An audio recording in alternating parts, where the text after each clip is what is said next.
오늘은 마태복음 강의 양과 이리떼라고 하는 제목으로 하나님의 말씀을 같이 나누겠습니다. 오늘 본문은 우리 예수님께서 제자들에게 너희는 가서 복음을 전하라 하면서 복음 전파의 사명을 주시면서, 그리고 복음 전파자가 또 전도자가 해야 할 일들, 또 주의해야 할 사항들에 대해서 말씀해 주고 계십니다. 저번에도 말씀을 드렸듯이 예수님의 제자는 특별히 현 시대에는 모든 성도들을 말씀합니다. 그래서 이 말씀은 꼭 제자들에게만 주신 내용이 아니라 모든 성도들, 바로 내 개인에게 주신 말씀인 것을 알면서 이 말씀을 잘 마음속에 새길 수 있기를 원합니다. 자, 첫 번째 11절에 보니까 이렇게 말씀합니다. 어떤 성에 들어가든지 그 중에 합당한 자를 찾아내어 너희가 떠나기까지 거기서 머물라.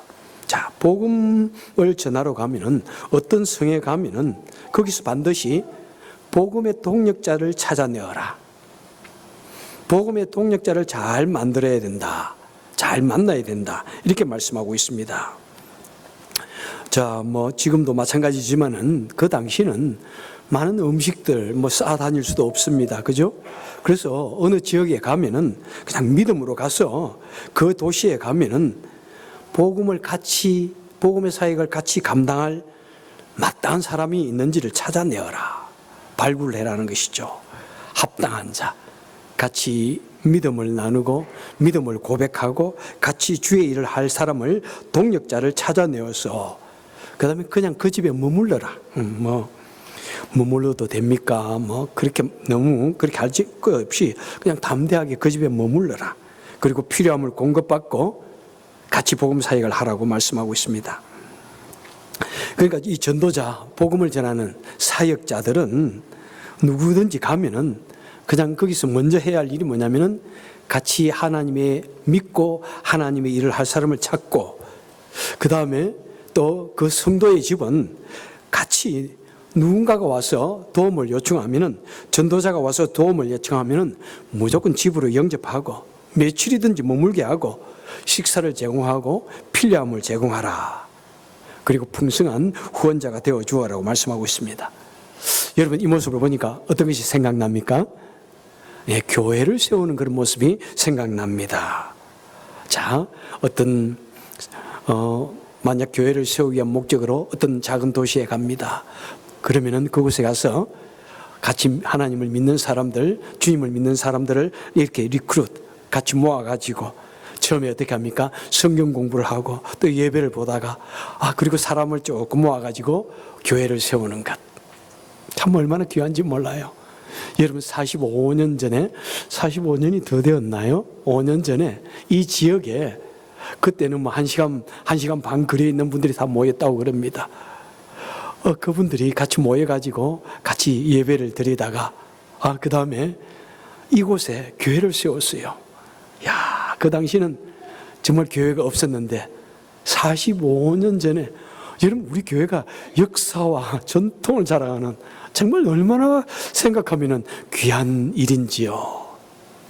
우리 믿음의 선진들, 그리고 우리 교회에 이렇게 창립해 주신 분들이 계시고, 그리고 교회를 이끌어 오시고, 그리고 땅을 사가지고, 물론 처음에는 여러 교회를 다니면서 렌트를 들어서 예배를 드리다가 이곳에 땅을 사고 이 교회를 이렇게 세운 것. 여러분, 놀랍지 않아요? 저는 처음 너무너무 감동이었어요. 너무 놀랐어요. 저는 큰 도시에만 있다가 이런 작은 도시, 1시간 반 거리에 한인들이 몇백 명 되지도 않는 이 거리에, 이런 도시에, 그리고 절반 이상은 또 안식 교인들이 있는 이런 도시에 교회를 세워가지고 이렇게 참 아름다운 모습이 있다는 것은 너무나 놀라운 것 같아요. 여러분, 그렇게 해서 이 교회가 세워졌습니다. 동력자를 찾아서 만나서 교회를 세웠습니다. 자, 그 다음에 그 전도자가, 그 사역자가 동력자 또는 복음을 전해야 할 그 타인의 집을 방문했을 때 먼저 무엇을 해야 된다고 말씀하고 있습니까? 자, 우리 믿는 자들이 누군가의 집에 갈 때 무엇을 해야 된다고 말씀하고 있습니까? 12절에 보니까 그 집에 들어가면서 평안하기를 빌라.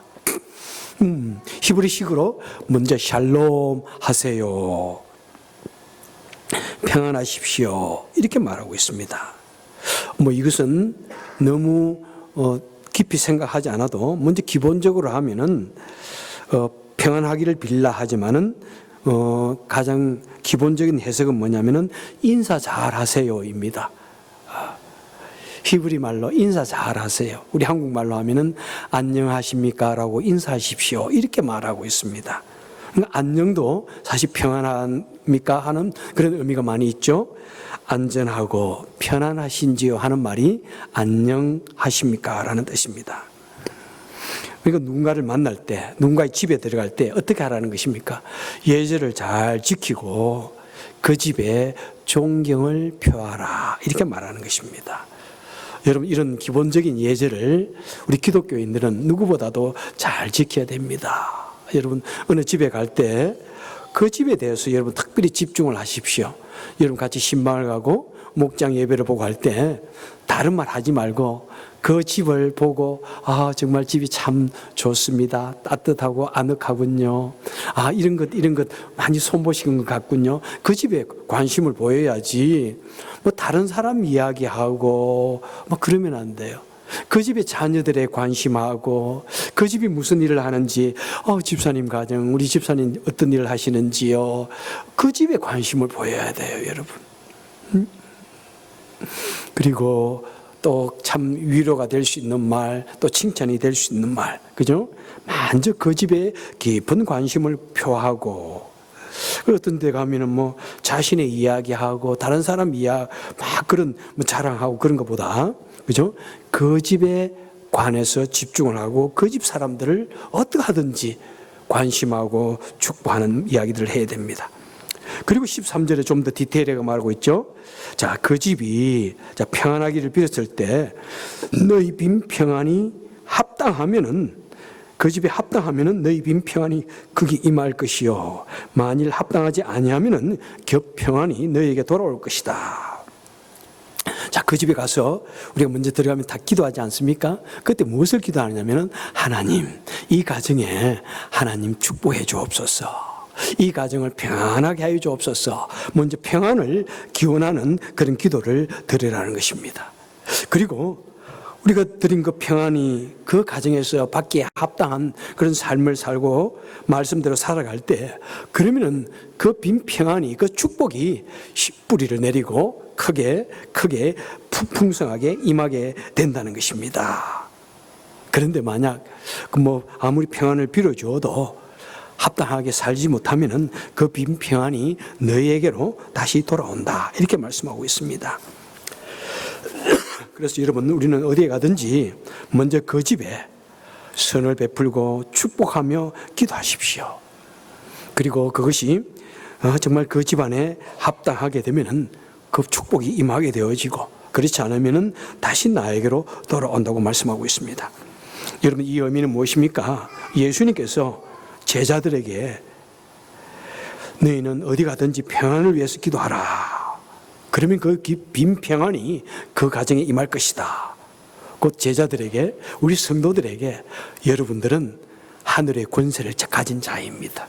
여러분이 누군가를 위해서, 그 집을 위해서 기도할 때 하나님께서 들으시고 하늘 문을 여시는 열쇠 주셔가지고 그 집에 하나님의 축복을 부어주십니다. 이렇게 말씀하는 것이고, 또 무엇입니까? 무엇보다도 우리는 평안을 위해서 기도드려야 된다. 이 평안은 무엇보다도 하나님과 인간 사이에서 주어지는 궁극적인 그 평안을 말씀합니다. 그래서 우리에게 가장 중요한 것은 무엇이라는 의미입니까? 우리에게 가장 중요한 것은 평강입니다. 여러분, 우리에게 가장 중요한 것은 평강입니다. 물질이 많아도 평화롭지 못할 수 있고요. 아주 명예로운 그런 직책을 가지고 있어도 평화롭지 못할 수도 있고, 그죠? 겉으로는 보면 너무나 행복해 보이는데 실제로 그 마음이 평안하지 못할 수도 있습니다.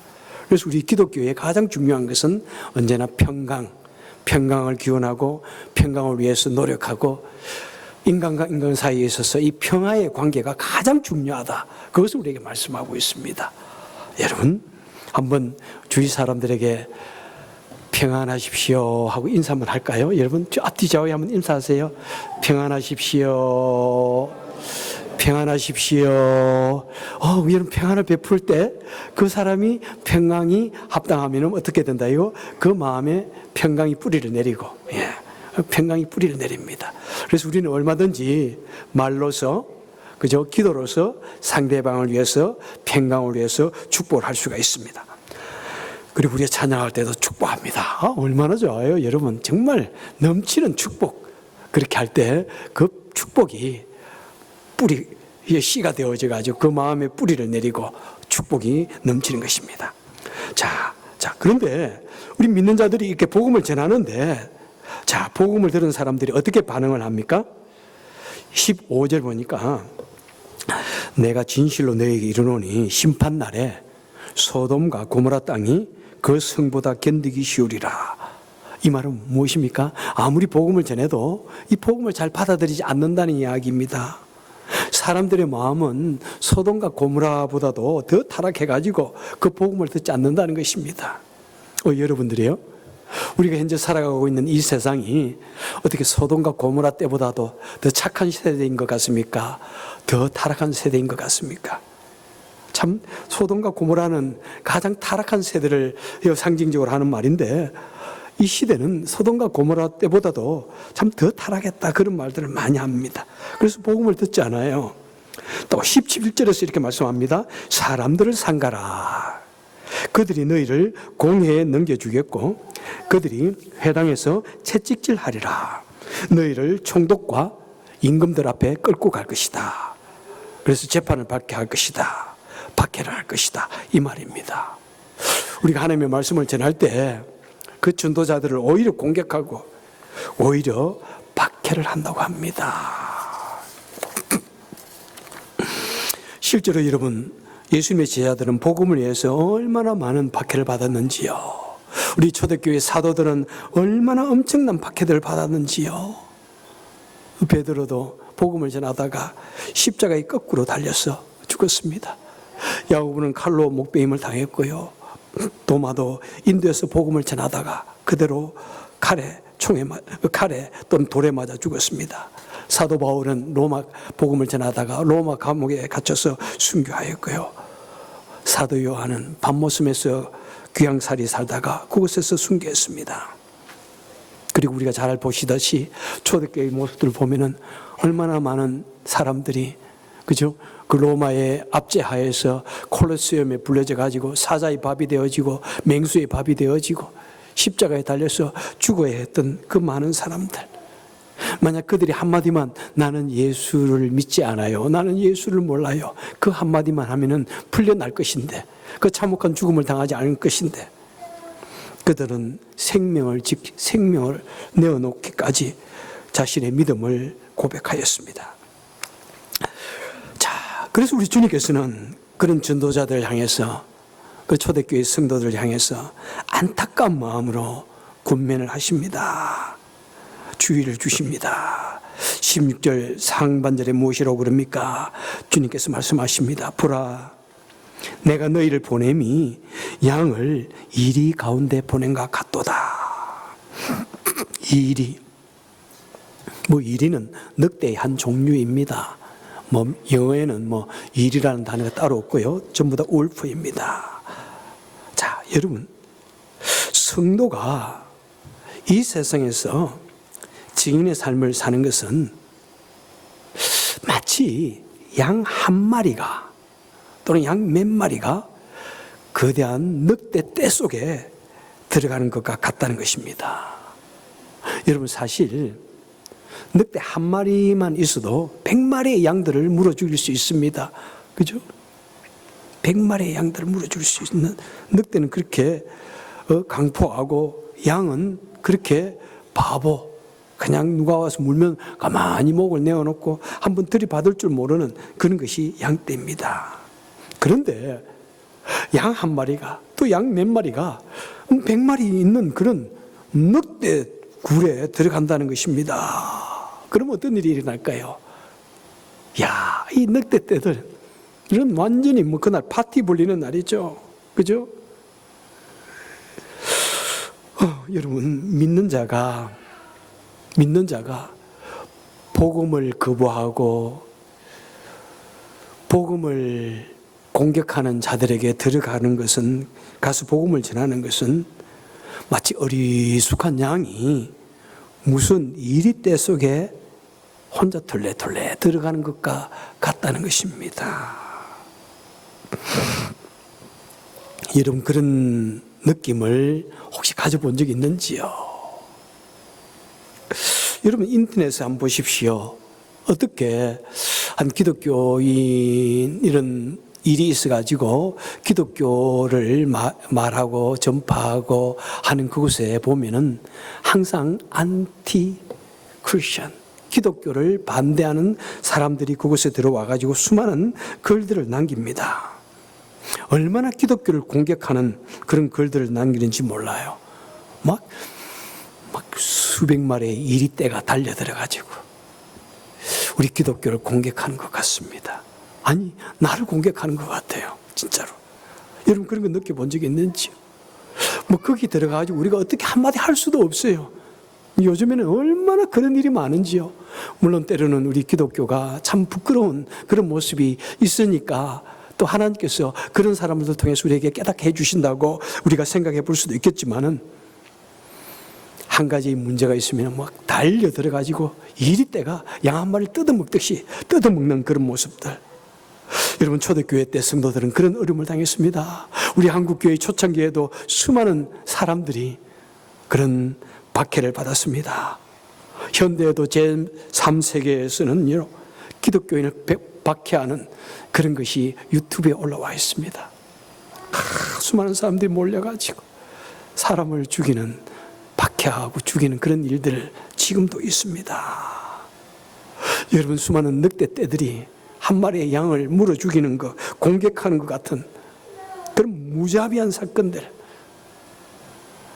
그런 무자비하고 잔인한 그런 사건들이 너무나 당당하게 현대에도 행해지고 있습니다. 여러분, 그래도 혹시 그것이 마음에 와 닿지 않는지요? 혹시 여러분 몇 사람으로부터 비난을 받아본 적이 있습니까?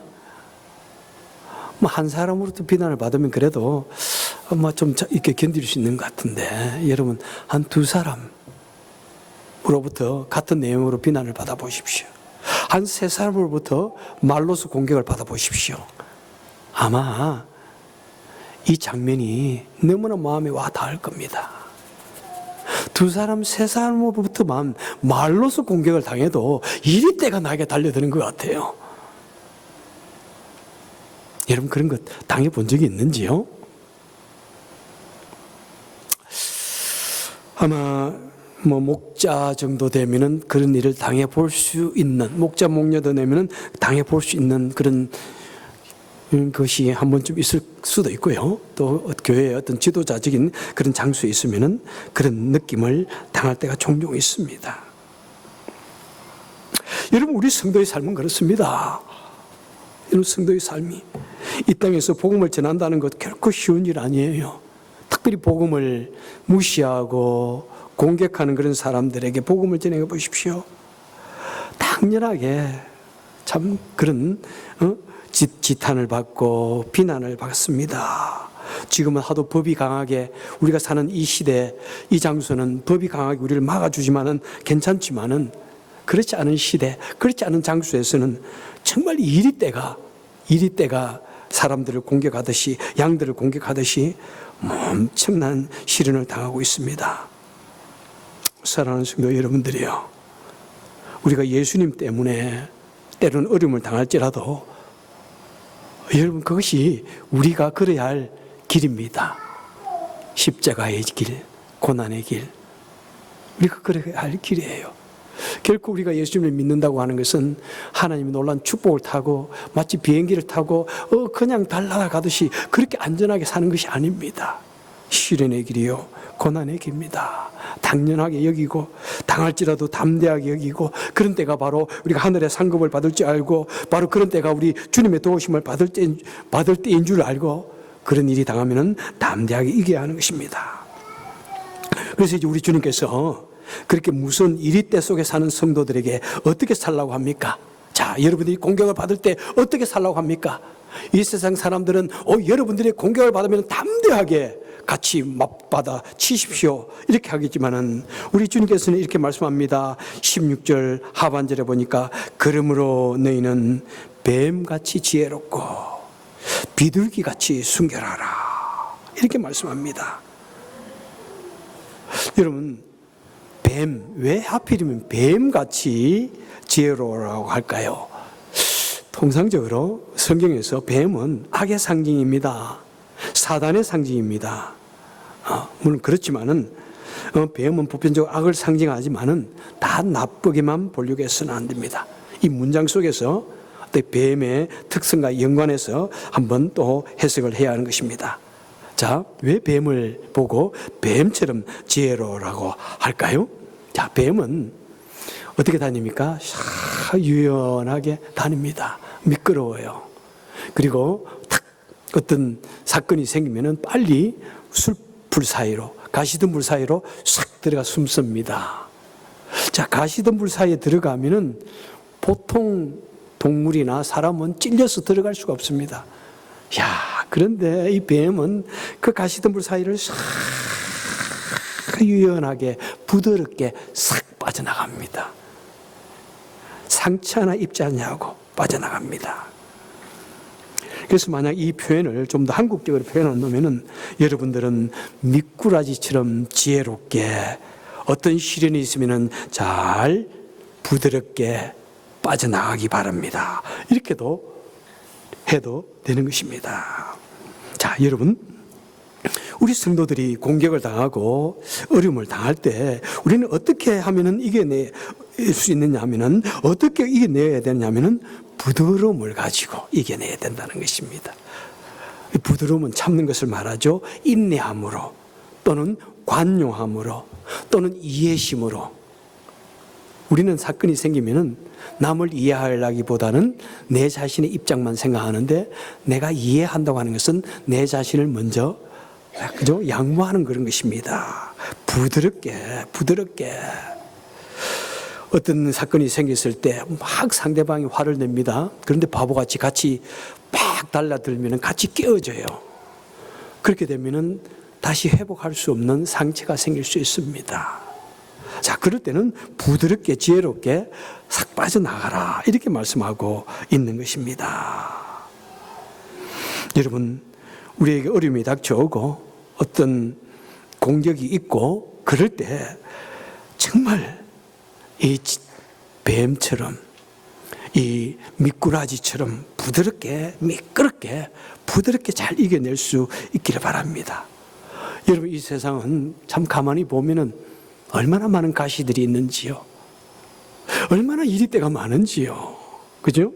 우리는 너무나 좋은 곳에서 그런 가시와 이리때로부터 사실 보호를 받고 있지만은 그런데도 불구하고 가시와 이리들의 공격을 받기도 합니다. 그럴 때 같이 싸우면 어떻게 됩니까?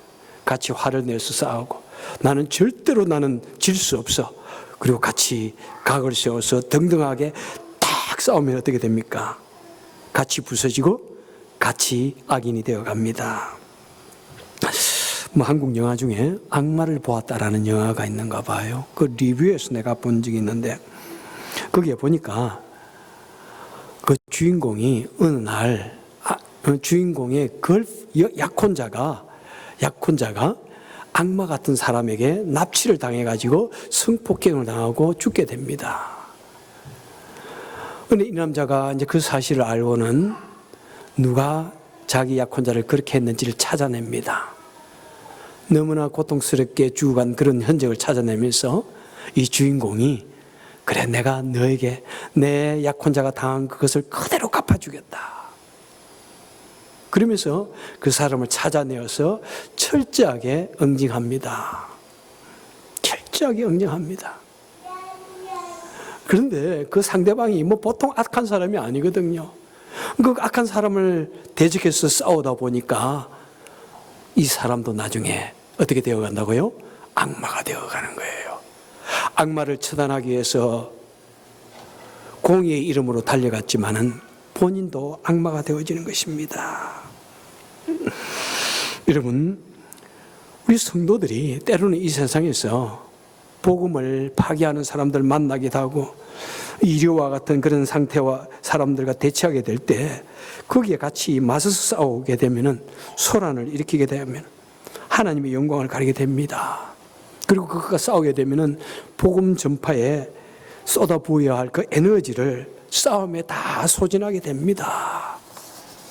그리고 결국에는 우리 마음도 단단해지고 악해져 가고 우리 속에 있는 은혜를 잃어버리게 되는 것입니다. 그래서 여러분, 우리 주님께서 말씀하십니다. 행여나 이 세상에서 또 뭐 거친 사람을 만나게 되면은 이리같이 막 무조건 살기등등하게 물려고 하는 그런 사람을 만나게 되면은 싸움떡 같은 사람을 만나게 되면은 부드러움으로 이겨내십시오. 선한 지혜로 이겨야 한다고 말씀하고 있습니다.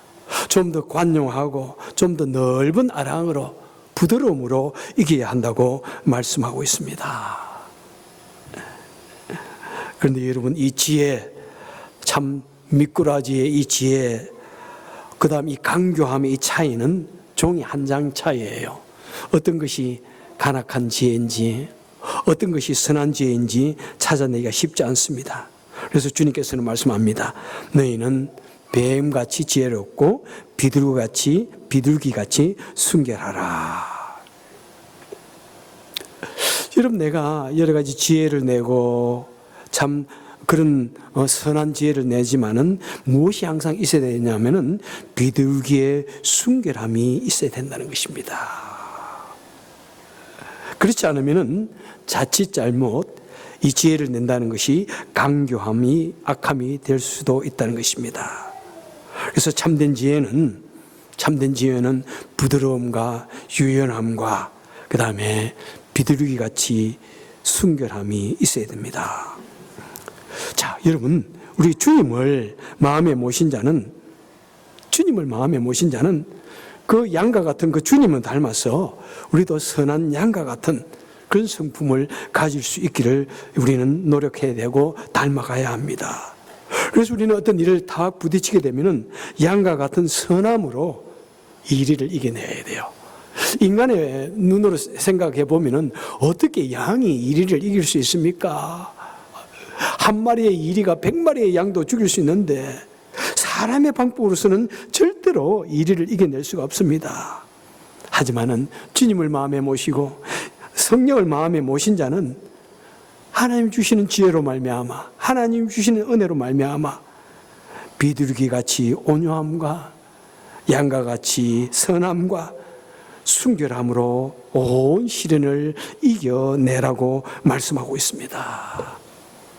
여러분, 그것이 이 이리때가 가득한 이 세상을 살아가고 승리하는 우리 성도들에게 주신 하나님의 은혜요, 하나님의 무기라는 사실을 우리는 꼭 기억해야 할 것입니다. 그리고 마지막으로 성도가 복음을 전할 때 참 걱정되는 것이 하나 있습니다. 여러분, 복음을 전할 때 무엇이 가장 걱정됩니까? 여러분, 설교 한번 해보십시오. 성경 공부 좀 인도해 보십시오. 그러면은 무엇이 걱정됩니까? 나는 할 줄 몰라요.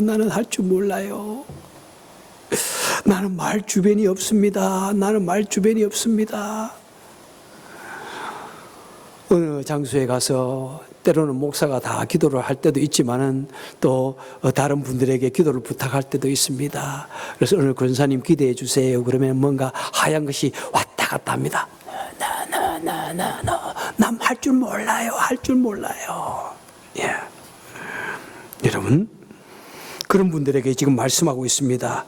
여러분들이요, 걱정하지 마세요. 응? 걱정하지 마세요. 모세처럼 입술이 둔한 자라고 자꾸 한탄하지 마세요. 그래서 주님께서 말씀하십니다. 19절에서 너희를 넘겨줄 때 어떻게 또는 무엇을 할까 말할까 염려하지 말라. 그때 너희에게 할 말을 주시리라. 말하는 이는 너희가 아니라 너희 속에서 말씀하시는 이가 곧 너희 아버지의 성령이시니라. 이렇게 말씀하고 있습니다. 무슨 말을 할지 너무 걱정하지 말라는 것입니다. 왜? 우리 하나님의 일을 감당하는 사명자이기 때문에 하나님께서 우리에게 할 말을 주시고 말할 수 있도록 하나님께서 은혜를 베풀어 주신다는 것입니다. 여러분, 저 같은 경우에도 참 처음에 목사의 부름을 받았을 때 저는 어디에 가서 말을 하는 사람이 아니거든요. 저 듣는 사람인데, 그리고 얼마나 참 말하는 것이 힘들었는지 몰라. 어디 가서 말하면은 웃기부터 문제에 어떤 사람들은 왜 사투리 쓴다고. 그러니까 그런 것이 자기는 재미있다고 막 사투리 흉내를 내고 그러는데 우리는 매우 마음이 상해요. 한국에 살면서도 한국말도 잘 못하는 사람. 어떤 사람 막 재미있다고 깔깔 웃는데 그럴 때 우리 경상도 사람들은 막 마음이 무너져 내려요. 그러니까 여러분 그렇게는 하지 마세요. 재미있다고 막 따라하는 사람이 있는데 참 그때는 할 말이 없습니다. 그때는 이제 제가 어떻게 설명해 주자면은, 그러면은 당신의 자녀가 당신이 영어 할 때 엉터리라고 막 우습다고 그러면은 재미있습니까? 그러면은 그때서 그러니까 이해가 되네요. 이런 말을 하는데 그것보다도 더 큰 상처가 돼요. 왜? 한국 사람이 한국말을 잘 못한다. 이게 얼마나 그래요, 여러분. 자, 그러니까 한마디 말만 해도 먼저 웃기부터 하고 말을 못하니까 얼마나 두려웠겠어요. 그런데 여러분, 하나님 앞에서 이 말씀을 정말 붙들고 기도했더니 하나님께서 그래도 은혜를 베풀어 주십니다. 처음에 미국 와가지고는 제가 전도사가 되어가지고 영어로 애들에게 설교를 해야 되는데 아이들은 조금도 그 참을성이 없잖아요. 인격이 없잖아요. 야, 너 영어 하는 게 지금 차이니스 하냐? 나에게 앉아있는데 바로 직접 그렇게 말을 해요. 그리고는 재밌다고 막 깔깔대고 웃는데 그 마음의 괴로움, 그 모욕당함 그냥 가서 하나 때려주고 싶죠. 그런데 그럴 때마다 또 하나님께서 붙들어 주신 것을 느낍니다. 그래서 전에도 제가 말씀한 적이 있지만은 한 번은 수련회를 갔는데 수련회 강사로 오세요 그러는데 나 영어 못해요. 그러니까 우리 애들 영어 다 한국말 잘합니다. 그냥 한국말로 하세요. 그래요. 그래요? 그래서 한국말로 열심히 준비해 갔습니다. 그런데 첫날 가서 설교를 하는데 아무도 안 듣는 거예요. 여러분, 내 자녀, 내 교회 학생들은 전도사님과 더불어서 그 인격적인 관계가 맺어져 있으니까 한국말을 해도 알아들어줘요. 그런데 강사는 인격적인 관계가 맺어져 있지 않아요. 영어를 잘하지 못하면 듣지를 않아요. 열심히 한국말로 설교를 하는데 아무도 안 듣는 거예요. 한국 아이들은 다 바닥에 앉잖아요. 그냥 들어 누워가지고 장난치고 재홍이 던지고 막 이러는 거예요. 숨이 턱 막히는 거예요. 어떻게 하지? 우리 티네이저 미니스트리, 유스 미니스트리는 캠프 미니스트라고 그래가지고 겨울 수련 한번 잘하고 여름 수련 해가지고 6개월씩 끌고 간다는 건데 큰일 났다. 하나님, 내가 어떻게 하면 좋지요? 이 왜 나를 이곳에 불러와가지고 나로 하여금 우사하게 합니까? 부끄럼 당하게 합니까? 막 밤새워 기도했어요. 그리고 뒷날도 막 금식하면서 기도했어요. 하나님, 나 이제 여기에 시간도 없고 영어 사전도 안 가져왔고 같이 내가 영어 설교를 한다고 해서 어떻게 그걸 보고 읽고 하겠습니까? 하나님, 나 안 됩니다. 안 됩니다. 그때가 미국 막 1년 온 지가 1년 정도 되었을 때니까 영어 아무리 해도 안 되죠. 그렇게 막 기도를 했어요. 그리고 저녁 예배 다시 이틀째 저녁 예배가 됐습니다. 그래서 아이들 앞에 어차피 내가 강사가 됐으니까 못하겠다고 도망은 못 가겠고 이틀째 아이들 앞에 딱 섰습니다. 딱 서가지고 기도를 하는데 갑자기 내 입에서 영어로 기도가 막 나오는 거예요. 내가 영어로는 한 번도 기도를 안 해봤는데 영어로 막 기도가 나오는 거예요. 영어로 기도가 탁 나오고 그 다음에는 성경 구절들이 영어로 언제 외워져 가지고 한국말로도 잘 못 외웠는데 영어로 외워져 가지고 막 내 입에서 막 그냥 실타래처럼 막 이렇게 터져 나오는 거예요. 그때 척 스윈들 목사님 설교를 들으면서 나도 언제 저렇게 설교할까 그랬는데 뭐 척서인들이 막 거기서 나오는 거예요. 내 입에서 척서인들 목사의 설교가 막 나오는 거예요. 그냥. 그래서 내가 왜 이러지? 내가 지금 내 입에서 왜 이런 말이 막 나오지? 막 이러면서 1시간을 원고 하나 보지 아니하고 아이들 속에 들어가서 걸어다니면서 그러니까 아이들이 전부 다 입을 이러면서 다 보고 듣는 거예요. 너무나 그래서 내가 속으로 이 설교를 좀 녹음 안 하고 뭐하지? 내가 왜 이러지? 막 내가 지금 막 척수인들에게 지금 뭘 받았다 그러지? 그 받은 것처럼 빙의 된 것처럼 막 설교가 나오는 거예요. 그리고 첫날에는 설교 끝나고 나면 보통 기도합시다 하고 열심히 기도하잖아요. 아무도 기도 안 하는 거예요. 선생님도 기도 안 해. 그 전도사님도 기도 안 해. 나 혼자서 1분 기도하다 끝냈어요. 그런데 두 번째 날 이제 여러분 한번 우리 이런 수련회 오면은 우리 다 열심히 기도하고 통성으로 기도하고 그래야 됩니다. 한번 기도합시다. 그러는데 그냥 불과 같은 기도가 나오는 거예요. 아이들이 막 첫날은 1분도 안 하고 3분도 안 했는데 둘째 날에는 2시간을 아이들이 기도하는 거예요. 내 생에 그런 경험 처음이에요. 생애 처음이에요. 한 8시에 여러분 보통 이제 설교 예배를 시작하는데 12시가 돼도 아이들이 기도를 안 끝내는 거예요. 그래서 여러분 내일 새벽 기도 있으니까 끝마쳐야 됩니다. 막 스탑을 시키고 아이들 들어보냈는데 막 어디서 싸우는 소리가 나. 막 소리치는 소리가 나. 그래서 또 사탄이 역사를 하는구나. 하나님의 은혜가 역사하니까 사탄이 역사하는구나 하는 생각이 들어가지고 매우 괴로웠습니다. 그럼 어떻게 하면 좋지? 그런 마음으로.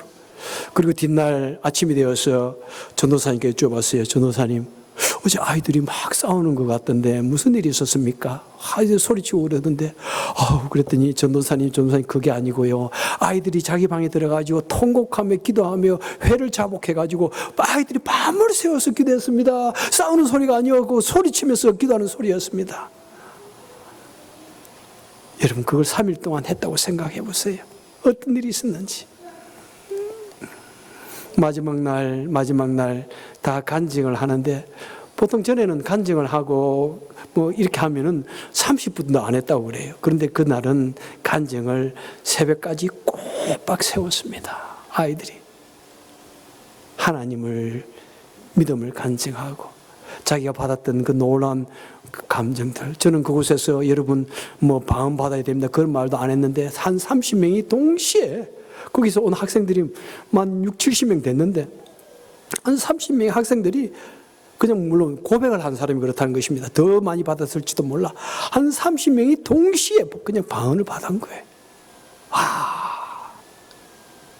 그리고 눈물바다가 되어졌습니다.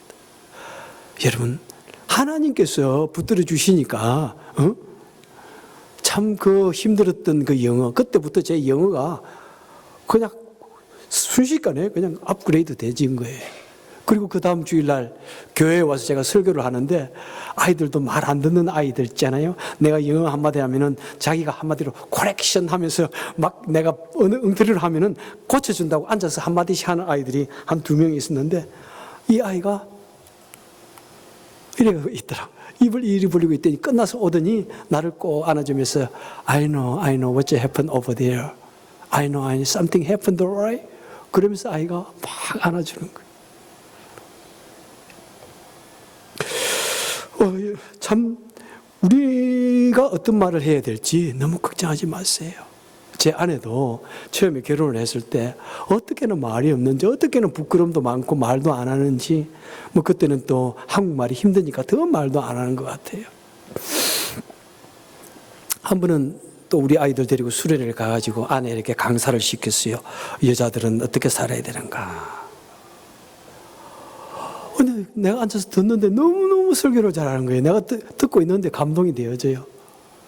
그러니까 아이들도 알잖아요. 아이들도 앉아가지고 오 마이 갓 이러면서 막 듣고 있는 거예요.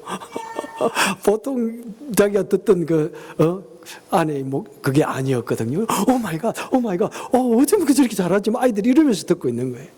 아이들이 너무 많은 은혜를 받은 거예요. 아마 안에도 성령께서 자신을 붙들어 주는 것을 이렇게 느꼈을 거예요. 여러분, 한번 그 하나님을 믿고 담대하게 기도하고 담대하게 말씀을 전해보고 성경 공부를 인도해보고 목장에서 인도해 보시기 바랍니다. 주님을 전적으로 믿고 해보십시오, 여러분. 그럴 때 하나님께서 영감을 주시고 하나님께서 은혜를 베풀어 주시는 것을 여러분 경험할 수가 있습니다.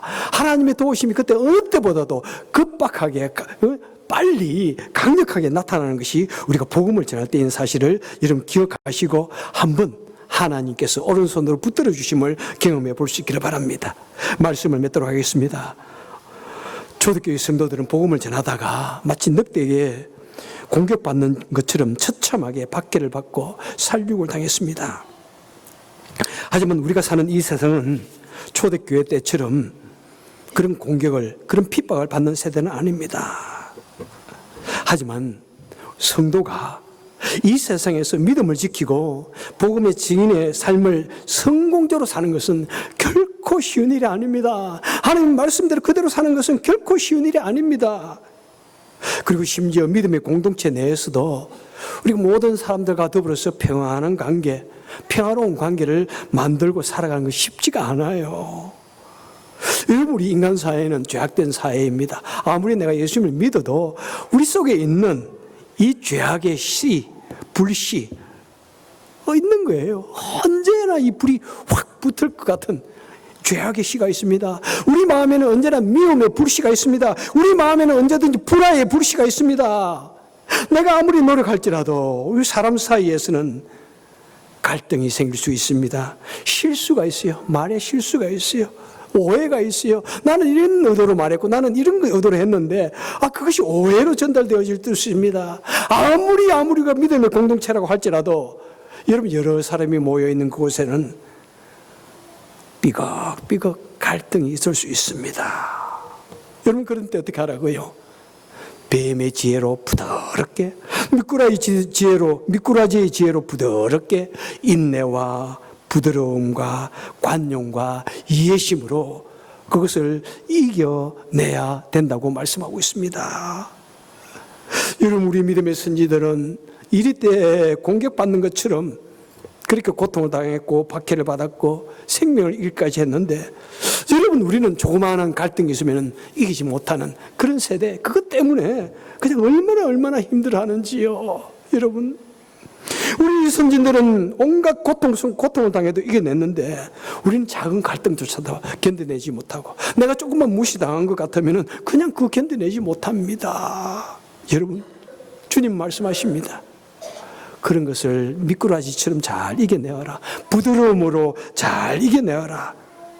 사랑하는 성도 여러분들이요, 때로는 우리가 이 세상 살아갈 때 여러 가지 시련을 당하고 갈등을 만나도 우리는 양과 같은 그 예수님처럼 우리도 선하게 순한 지혜로서 이겨냅시다.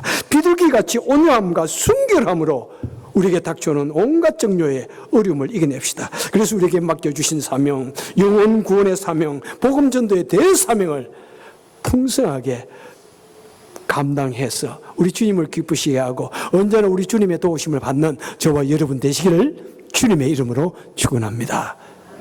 기도하겠습니다. 사랑이 많으신 하나님 아버지, 참 우리로 하여금 이 좋은 시대에 태어나게 하시고 모든 것이 너무나 안정되어진 이 시대에 살게 하시니 얼마나 감사한지요. 이 시대가 너무 좋다 보니까, 또 우리는 너무나 좋은 시대에 살다 보니까 하나님, 조그마한 갈등이 있어도 이기지 못하고 조금 더 참지 못하고 조금 더 이해하려고 하지 못하는 그런 마음이 없잖아 있습니다. 하나님, 그럴 때 우리 믿음의 선진들을 생각해 하여 주옵소서. 참 이리 때가 공격하여도 목을 내어놓고 고요히 그 모든 박해를 받아들이듯이, 하나님, 우리도 참 그런 아픔을 당하지 않는데, 그런데 우리가 당하는 그 작은 아픔 속에서도 우리도 이겨낼 수 있도록 하여 주옵소서. 양과 같이, 비둘기와 같이 온유하고 착하고 부드럽게 우리에게 닥치는 모든 어려움을 이겨내어서 우리가 살아가는 이 세상을 더욱더 평화로운 그런 세상, 그런 가정, 그런 교회 만들어갈 수 있도록 은혜 베풀어 주옵소서. 예수님 이름으로 간절히 기도합나이다. 아멘.